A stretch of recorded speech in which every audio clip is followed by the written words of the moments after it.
Hi guys, good afternoon. So இதயம் serial review பார்த்துடலாமா? அதுக்கு முன்னாடி நம்ம சேனலை சப்ஸ்கிரைப் பண்ண மறந்துடாதீங்க. லைக் பண்ணுங்கள், ஷேர் பண்ணுங்கள், கமெண்ட்ஸ் பண்ணுங்கள், சரியா? ஸோ இதயம் சீரியல் இன்றைக்கி எபிசோடு எப்படி போச்சு? எனக்கே ரொம்ப ஷாக்கிங்காக தான் இருந்துச்சு கைஸ், சரியா?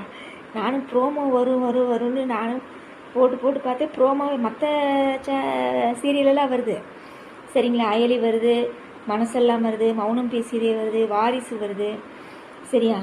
ஆனால் அந்த இதயம் சீரியல் ப்ரோமோ மட்டும் வரவே இல்லை. சரி, நானும் என்னடா நேற்றே சிவன் ராத்திரி கொண்டாடுறேன்னு சொன்னாங்க, இன்றைக்கி ஏதாவது ஒரு ட்விஸ்ட்டாக இருக்குமோ, என்னடா ஒரு ப்ரோமோ ஒன்றுமே வரமாட்டேங்குதே அப்படின்ட்டு, சரி ஆனதா ஆச்சு, மணி 2 நீ நம்ம டிவிலே பார்த்துக்கலாம் அப்படின்னு சொல்லிட்டு இப்போ தான் சீரியல் பார்த்து முடித்தேன் கைஸ்.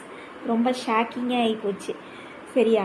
ஸோ என்ன நடக்குது அப்படின்னா, சிவன் ராத்திரி கொண்டாடுறதுக்கு செலிப்ரேஷன் பண்ணியிருப்பாங்க இல்லையா, எல்லாம் ஏற்பாடு பண்ணிகிட்டு இருக்கிற சூர்யா வந்து எல்லா திங்ஸையும் வாங்கி கொடுத்தோன்னே ஆதி நின்று கேட்டுக்கிட்டு இருப்பான் இல்லையா இவங்க பேசுகிறத. அப்போ சிவன் ராத்திரியை பற்றி சொல்லிகிட்டே இருப்பார் சூர்யா.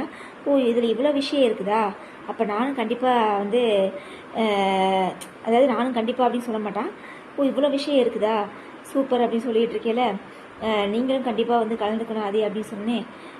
அதெல்லாம் முடியாது பாரதி, எனக்கு மீட்டிங் இருக்குது, என்னாலலாம் நைட்லாம் முழிக்க முடியாது அப்படின்னு சொல்கிறான். சொன்னோடனே சூர்யா வந்து விடுவானா, ஏற்கனவே இவங்க 2 பேர்த்தையும் சேர்த்து வைக்கிறதுக்கு தான் அவன் வந்திருக்கான், சரியா? அப்போ பெட்டு கட்டுறான் ஆதிக்கிட்ட. என்ன நீங்கள் வந்து முழிக்க மாட்டேங்கிறீங்க, அப்போ என்கிட்ட சேலஞ்ச் பண்ணுறீங்களா அப்படின்னு சொல்லி பெட்டு கட்டுற மாதிரி கட்டி, அப்படியா என்கிட்டயே நீங்கள் சேலஞ்ச் பண்ணுறீங்களா, என்கிட்டயே நீங்கள் பெட்டு கட்டுறீங்களா, அப்போ நானும் கண்டிப்பாக பூஜையில் கலந்துக்கிட்டு நான் முழிக்க போகிறேன் அப்படின்னு சொல்லிட்டு 2 பேர் பேசிகிட்டு இருக்கிறாங்க. பாரதி வந்து இப்போ 2 பேரும் பேசுகிறத பார்த்துட்டு போயிடுறான். இதுதான் ஃபஸ்ட்டு சீனில் நடக்குது. அதுக்கப்புறம் இங்கே என்ன நடக்குது, நம்ம சுதாகர் சாருக்கு வந்து இதுலலாம் இது இல்லையாமா, அதனால அவர் வந்து எனக்கு வெளியில் வேலை இருக்குன்னு சொல்லி கிளம்பிட்டாப்புல. அதுக்கப்புறம் 2வது சீன் வந்து என்ன நடக்குது, இந்த மாதிரி பூஜைக்கு எல்லாம் ஏற்பாடு பண்ணிகிட்டு இருக்கிறாங்க. நம்ம பாரதி மேடம் வந்து அப்படியே மஞ்சள் கலர் சேலையில் வந்து அங்கேருந்து வர்றாங்களாமா. ஏம்மா, அந்தம்மா எல்லா சேலையும் கட்டினாலும் ஒரே மாதிரி தான் இருக்குது, சரியா? ஒன்றும் அழகு வந்து ஒரு 20% ஒன்றும் கூடியில்லை மூஞ்சியில், சரியா? எப்பயும் காட்டன் சேரீ கட்டிக்கிட்டு இருக்க இடத்துல இந்த இடம் மஞ்சள் கலரில் சேலை கட்டிட்டு வந்து நிற்கிது. உடனே எல்லாம் அப்படியே யாரையே உங்கள் அம்மாவை பாருங்கள் அப்படின்னு சொன்னேன். ஐயோ சாமி. உடனே எல்லாம் பார்த்து ரசிச்சுட்டு இருக்கிறாங்க. பாரதி, உன்னை இப்படி பார்க்குறதுக்கு ரொம்ப சந்தோஷமாக இருக்குது அப்படின்னு. எங்களுக்கு சந்தோஷமாகவே இல்லையே, சரியா? இதுகெல்லாம் எப்போ ஒன்று சேருதுங்களோ அப்போ தான் எங்களுக்கு சந்தோஷம். அப்போ இது பண்ணிகிட்டு இருக்கேல, ஆதி வந்து திடீர்னு இவ கிச்சனில் நின்றுட்டு இருப்பாள். கிச்சனில் நின்று அந்த நெய்வேத்தியம், அந்த சக்கரை பொங்கல், வடை இதெல்லாம் செஞ்சிகிட்ருப்பா. பின்னாடி வந்து இது சொல்ல மறந்துட்டேன் பாருங்க, இவன் பெட்டு கட்டிட்டு போயிடுவான் இல்லையா, அப்போ பாரதியை வந்து பூஜைக்கு கூப்பிட்டு போயிடுவான் இல்லையா, அப்போ சிவன் ராத்திரி பூஜையை பற்றி இவன் சொல்லியிருப்பான் சூர்யா, சரியா? சொன்ன உடனே இவனுக்கு வந்து அந்த கொண்டாடின ஞாபகமெல்லாம் வருது. நேற்று இதுக்கு முன்னாடி வந்து கேக்கில் வச்சு செய்யும்போது ஞாபகம் வந்துச்சு இல்லையா, அதே மாதிரி இந்த இன்சிடெண்ட்டையும் வச்சு அவனுக்கு ஞாபகம் வருதாமா, சரியா? இவங்கெல்லாம் இப்போ பூஜையெல்லாம் கொண்டாடி இருப்பாங்க இல்லையா, அதெல்லாம் ஞாபகம் வந்த உடனே திடீர்னு பாரதி கிச்சனில் நின்று சமைச்சிட்டு இருப்பா. பின்னாடி போய் கட்டி பிடிக்கிறான், முத்தம் கொடுக்குறான். ஏன் பொண்டாட்டியை நான் கொஞ்சம் இருக்கு இது பண்ணணுமா அப்படின்னு சொல்லி கையில் முத்தம் கொடுக்கறது என்ன, கன்னத்தில் முத்தம் கொடுக்கறது என்ன. நான் நினச்சேன், என்னடா இது, ஒருவேளைக்கு இது ஞாபகம் வந்துருச்சா இவனுக்கு அப்படின்னு நினச்சேன். இல்லை, இந்த ஜீ தமிழை பொறுத்தளவு அதாவது கனவுக்கு பஞ்சமே இல்லைன்ற மாதிரி நம்மளை இப்படி தான் ஒவ்வொரு சீனையும் காமிச்சு ஏமாற்றுவாங்க. நான் அந்த மாதிரி நினச்சேன், 2 திங்காக வந்து நினச்சேன். ஒருவேளை இவனுக்கு ஞாபகம் வந்து கொஞ்சிடானோ, இல்லை பாரதி இது நினச்சி பார்க்குறாளோ அப்படின்னு அங்கிட்டு ஒரு டவுட்டாகவே இருந்தது. அப்புறம் பார்த்தா பாரதி ரியாக்ஷனே சரியில்லை. என்னடா இது, ஆதி நீங்களா, என்ன எதுக்கு இப்படி பண்ணுறீங்க அது அப்படின்னு. ஏன் பொண்டாட்டி நான் கொஞ்சம் வரேன், என்னது தமிழ் பாப்பா என்ன பண்ணுறா, என்னது தமிழை பற்றிலாம் கேட்குறாரு, தமிழை வெளியில் விளையாண்டுட்டுருக்கா, ஓ வெளியில் விளையாண்டுட்டுருக்காளா, அப்போ இது நல்ல சௌகரியமாக போச்சுன்னு இன்னும் கூட கொஞ்சம் குஞ்சிக்கிட்டு இருக்கிறான். மல்லிகைப்பூவை மோந்து பார்க்குறான், முடியை மோந்து பார்க்குறான். மல்லிகைப்பூவும் பொண்டாட்டி ஒரே வாசமாக வீசுதாமா அவனுக்கு. உடனே சீக்கிரம் போய் ரெடி ஆகிட்டு வாங்க, அது பூச்சிக்கு டைம் ஆச்சுங்கிறான். இப்போ உடனே போய் ரெடி ஆகிட்டு வந்துடுறேன் அப்படின்னு சொன்னோடனே தமிழ் இருக்கிற இடத்துக்கிட்ட வர்றான். தமிழை பார்த்தோன்னே ஃப்ரெண்டுங்கிறான். ஹாய் ஃப்ரெண்ட், எப்படி இருக்கீங்க, என்ன பண்ணிகிட்டு இருக்கீங்க, ஓ பட்டுப்பாவடையெல்லாம் சட்டை போட்டு ரொம்ப சூப்பராக இருக்கிறீங்க, இது யார், பக்கத்து வீட்டு பையனா பூஜைக்கு கலந்துக்கு வந்துக்கிறான்னு கேட்டேன். எனக்கு அப்படியே ஷாக்கிங் ஆகிப்போச்சு. சரியா, ஆதியை பார்த்து அந்த சின்ன பையனை பார்த்து அவனுக்கு விவரம் தெரியல, அவ்வளோதான். திருப்பி கேள்வி கேட்கல, எதுக்கு அப்பா என்னை பார்த்து இப்படி கேட்டாருன்னு கேட்கல. கேட்டிருந்தா தான் அங்கே ட்விஸ்ட் இருக்குது சரியா. ஆனால் கேட்கல. சரி நீங்கள் எல்லாம் ரெடி பண்ணி வச்சுருங்க, நம்ம அப்பா போய் ரெடி ஆகிட்டு வந்துடுறேன் அப்படின்னு சொல்லிட்டு இவன் ரெடியாக போயிட்டான். போனங்காட்டி அப்புறம் இவங்க 2 பேரும் ரெடியாக போகும்போது பாட்டி லட்சுமி அம்மா வர்றாங்க. வாங்க வாங்க வாங்க பாரதி, இது பாரு கெஸ்ட்டு வந்திருக்காங்க பூஜைக்கு அப்படின்னு சொல்லிட்டு போகிறேன். என்னது நாங்கள் கெஸ்ட்டா? பாட்டிக்கு இதை விட ஷாக் ஆகி போச்சு. என்னடா நடக்குதுங்க? அந்த லட்சுமி அந்த அம்மா லட்சுமியை வந்துட்டு என்னது ஆதி எதுக்கு நம்மளை பார்த்து கெஸ்ட்டுன்னு சொல்லிட்டு போகிறாரு அப்படின்னு சொல்லி அந்த அம்மாவுக்கு ஒரு டவுட் வந்து போச்சு. அப்புறம் பாரதி வர்றா. அப்புறம் தமிழும் பாப்பா, ஏமா அப்பா என்னமோ என்னை ஃப்ரெண்டுன்னெலாம் கூப்பிட்றாரு, என்ன ஆச்சுமா அப்படின்னு கேட்டோன்னே எனக்கும் ஒன்றும் புரியல. கிச்சனில் வந்து அவர் வந்து இந்த மாதிரிலாம் நடந்துக்கிட்டதே கிடையாது. ஒருவேளை ஆதிக்கு நான் ஒன்று சொன்னால் கோச்சுக்குமா, அதாவது நான் ஒன்று சொன்னால் தப்பாக எடுத்துக்க மாட்டீங்களா? என்ன ஆச்சு பாருங்க அப்படின்னா, இந்த மாதிரி ஆதிக்கு வந்து பழைய ஞாபகம் வந்த மாதிரி தெரியுது அப்படின்னோடனே 2 பேரும் ஷாக் ஆகுறாங்க. பழைய ஞாபகம் வந்தால் சந்தோஷம்தான், ஆனால் இது ரொம்ப பழைய ஞாபகமில் வந்திருக்குது. ஃபஸ்ட்டு ஜனனிங்கிறேன் பாரதியும் தமிழையும் பார்த்து ரெண்டு பேர்த்தையும் இவளை பாப்பாவை வந்து ஃப்ரெண்டுன்னு கூப்பிடுவான்.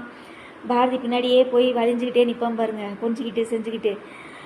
அதாவது கல்யாணம் ஆனதுக்கப்புறம் அந்த ஒரு ஞாபகம் தான் இவனுக்கு வந்திருக்குது சரியா. இன்னும் ஃபுல்லாக ஞாபகம் வரல, பாதி ஞாபகம் வருது. சொன்னோடனே 2 பேரும் ஷாக் ஆகுறாங்க. அப்புறம் சூர்யாவும் வந்துடுறான். நான் தான் வந்துட்டேன்ல பூஜைக்கு, அப்படியே என்ன பூஜை பண்ணாமல் இருக்கிறீங்க அப்படிங்கிறான். இன்னும் ஆதி வரல அப்படின்னு சொன்னோடனே ஆதியை போய் கூப்பிட போகும்போது பழைய இப்போ இருக்கிற ஆதியாட்டவே உட்காந்துருக்கான். என்ன ஆதி, என்ன நீங்கள் ரெடியாகாமல் இருக்கீங்க, பூஜைக்கு வரலையே அப்படின்னு. எனக்கு இதிலெல்லாம் இன்ட்ரெஸ்ட் இல்லை பாரதி, என்னை கம்பல் பண்ணாதீங்க சரியா அப்படின்னு சொன்னோடனே, இல்லை நீங்கள் வந்தீங்கன்னா நல்லா இருக்கும், வற்புறுத்துறேன்னு என்னை தப்பாக நினைக்காதீங்க, நீங்கள் பூஜையில் கலந்துக்கிட்டிங்கன்னா எனக்கு ரொம்ப சந்தோஷமாக இருக்கும் அப்படிங்கிறான். உடனே சரி நீங்கள் போங்க, நான் ரெடி ஆகிட்டு வரேன் அப்படிங்கிறான். அப்போ அவனோட பேசுகிற ரியாக்ஷனே வந்து அப்போ இருந்த ஒரு ஆதிக்கும் அவன் உட்காந்து பேசின ஆதிக்கும் வித்தியாசம் நிறையாவே இருந்தது. அதாவது அதை நான் சொல்லலான் இருந்தேன் ரிவ்யூவில், அதையும் சீரியலில் பாட்டியே சொல்லிடுச்சு. இந்த விக்ரம் படத்தில் அன்னியன் வந்து அன்னியனாகவும் மாறுவான், அப்புறம் வந்து அம்பியாவும் மாறுவார், அப்புறம் ரெமோவாகவும் மாறுவாள் இல்லையா. அந்த மாதிரி இப்போ ஆதிக்கு வந்து பழையாவும் வந்து பாரதியோட புருஷனாகவும் வந்துடுறான். அதுக்கப்புறம் மித்ராவோட லவ்வராகவும் மாறிடுறாரு திடீர்னு சரியா. இனி என்னைக்கு சாரதாவோட பையனாக வரப்போகிறான்னு தெரியல. அப்படித்தான் இருக்குது. எப்படி நானும் 3 பாயிண்ட் கரெக்டாக சொல்லிட்டேனா, அதாவது பாரதியோட புருஷனா தமிழோட அப்பாவா எப்போ வர போகிறான்னு தெரியல 1, மித்ராவோட லவ்வராக இப்போ இருக்கிறா 2, இனி அடுத்து சாரதாவோட பிள்ளையா இவன் எப்போ மாற போகிறான்னு தெரியல. இனி சாரதாவோட பிள்ளையாக மாறினா தான் அங்கே தான் கதையே இருக்குது சரியா. ஆனால் பாரதி வந்து அதை யோசித்து பார்ப்பா, என்னது இது இவருக்கு ஞாபகம் வந்தால் நம்ம மேலே கோபம் தானே படணும், இவர் என்ன அன்பாக இருக்காரு அப்படின்னு சொல்லி அங்கேயும் டவுட் பட்டா. நான் அப்போ தான் நினச்சேன், அப்போ இது கன்ஃபார்மாக ஆதிக்கு வந்து ஞாபகம் வந்துருச்சாட்டு தான் இருக்குது அப்படின்னு நினச்சேன். அப்புறம் பார்த்தா மறுபடியும் அந்த ஞாபகம் இப்படின்னு வந்தது இப்படின்னு போயிடுச்சு சரியா. அதாவது காணல் நீராட்டம் இப்படின்னு வந்துட்டு அப்படியே போயிடுச்சு, மறைஞ்சிருச்சு. இதைத்தான் நாங்கள் எதிர்பார்த்தோம். சீக்கிரமாக ஆதிக்கு இப்படியே ஒவ்வொரு இன்சிடெண்ட்டாக வர வச்சு 2 பேர்த்தையும் சேர்த்து வச்சிட்டிங்கன்னா, குடும்பத்தையே சேர்த்து வச்சிட்டிங்கன்னா நல்லா இருக்கும். அப்புறம் எல்லோரும் சேர்ந்து பரமப்பதம் விளையாடிக்கிட்டு இருக்கிறாங்க. அதான் அந்த டைஸ் விளையாடுவோம் கைஸ், உருட்டி பாம்பு கொத்தி அந்த கேம் விளையாடிக்கிட்டு இருக்கிறாங்க. சிவன் ராத்திரிக்கு முழிக்கணும் இல்லையா, அதனால் தூக்கம் வராமல் இருக்கிறதுக்கு விளையாடிக்கிட்டு இருக்கிறாங்க. யார் இவங்க ஃபேமிலியாக தான் விளையாடுறாங்க. சூர்யா நின்று தான் பார்த்துட்ருக்குறான், அந்த பாட்டி லட்சுமி அம்மாவும் தான் நின்று பார்த்துட்ருக்குறாங்க. இவங்க 4 பேர் தான் விளையாடுறாங்க. அப்போ நிஜமாகவே ஒரு பாம்பு தமிழ் வாயிலேருந்து நான் பாம்புக்கிட்ட கொத்து வாங்காமல் தப்பிச்சிட்டேனே, இன்னும் யார் இன்னைக்கு பாம்புக்கிட்ட கொத்து வாங்க போகிறாங்களோ அப்படின்னு சொல்லி அந்த பொண்ணு பேசிகிட்டு இருக்கலே, நிஜமாகவே ஒரு பாம்பு வருது சரியா. இனி இந்த பாம்பு வந்து யாரை கொத்த போகுதுன்னு தெரியலப்பா சரியா. தமிழை கொத்த போதா, ஆதியை கொத்த போதா, இல்லை பாரதியை கொத்த போதா, இல்லை அந்த சின்ன பையனை கொத்த போதா, எதுவுமே தெரியல. ஆக மொத்தம் இந்த சிவன் ராத்திரியை பொறுத்தளவு பாரதி வாழ்க்கையில் ஒரு திருப்பம் ஏற்பட போகிறது அப்படின்ற மாதிரி தான் இருக்குது. வெயிட் பண்ணி பார்ப்போம், டைரக்டர் என்ன ட்விஸ்ட் வச்சுருக்காருன்னு பார்ப்போம். ஓகேவா? ஓகே கைஸ், வேறு என்ன? ஏதோ அண்ணாமலை குடும்பம்னு ஏதோ புது சீரியல் வருது, அது எப்போ வர போகுதுன்னு தெரியல. அப்புறம் மௌனம் பேசியதே இறுதி கட்டத்தில் போட்டாங்க, நானே பார்த்தேன்.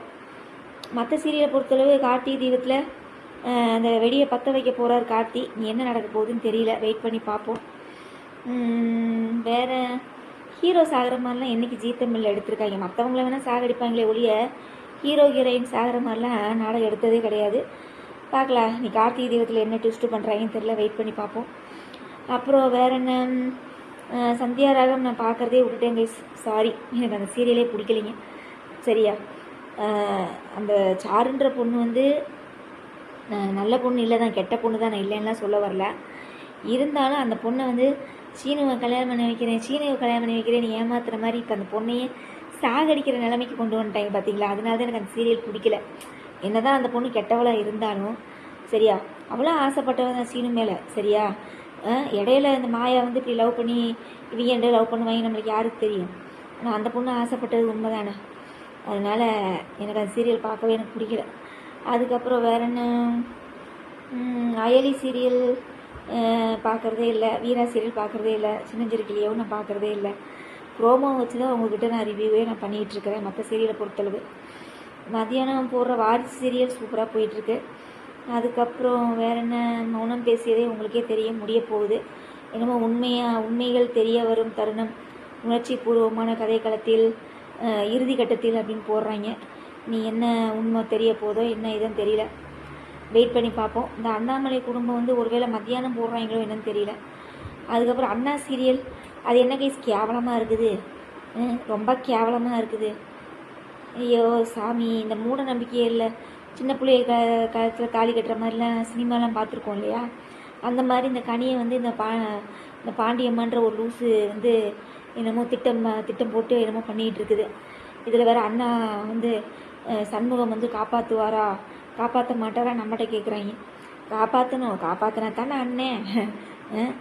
அப்புறம் வேறு என்ன, அவ்வளோதான் கைஸ். என்ன திருமங்கல்யம் நவம்பர் 3 திங்கக்கிழமையிலேருந்து போடுறாங்களா, அதெல்லாம் நம்மளால் ரிவ்யூ பண்ண முடியாதுப்பா. சரியா, ஏற்கனவே இந்த இதயம் சீரியலே நம்மளுக்கு மண்டப்பைத்தியம் பிடிச்ச மாதிரி இருக்குது. இதை உண்மையிலே அந்நியன் படம் பார்க்குற மாதிரி தான் இருக்குது.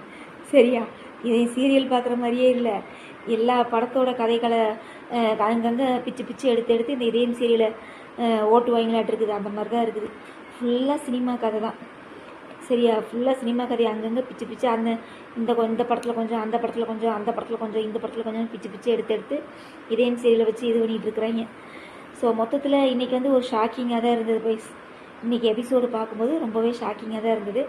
இதே மாதிரி ஆதிக்கு வந்து நல்லா எல்லாமே ஞாபகம் வந்து குடும்பத்தையே ஒன்று சேர்த்து வச்சு சுபம் அப்படின்னு போட்டு முடிச்சிட்டிங்கன்னா எங்களுக்கு சுபமாக இருக்கும். சரியா, நாளைக்கு ரிவ்யூவில் பார்க்கலாமா?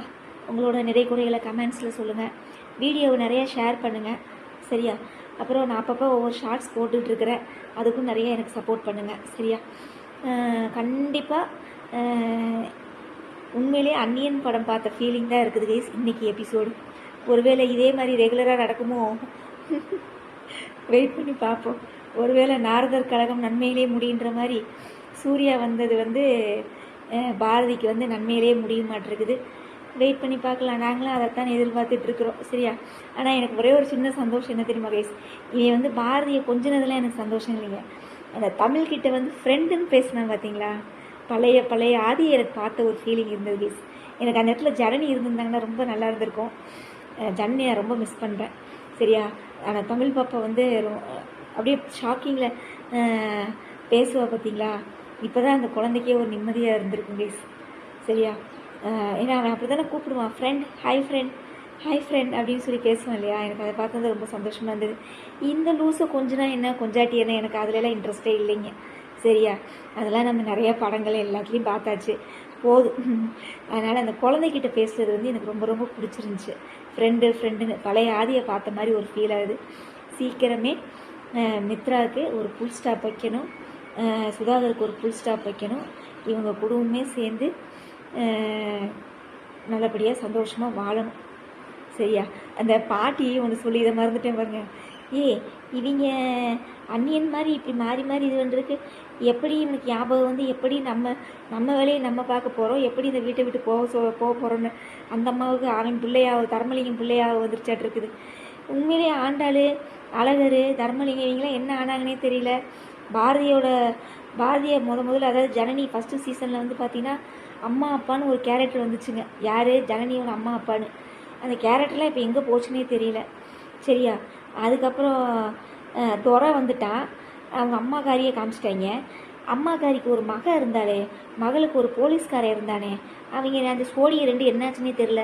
அதுகளுக்கு புள்ளையோ பையனோ ஒருத்தர் இருந்தான்ல இல்லையா, புள்ளைய பையனோ புள்ள இல்லை இருக்காதுன்னு நினைக்கிறேன். இப்போ அந்த ஜோடி ஆளையே காணா, என்னன்னே தெரில.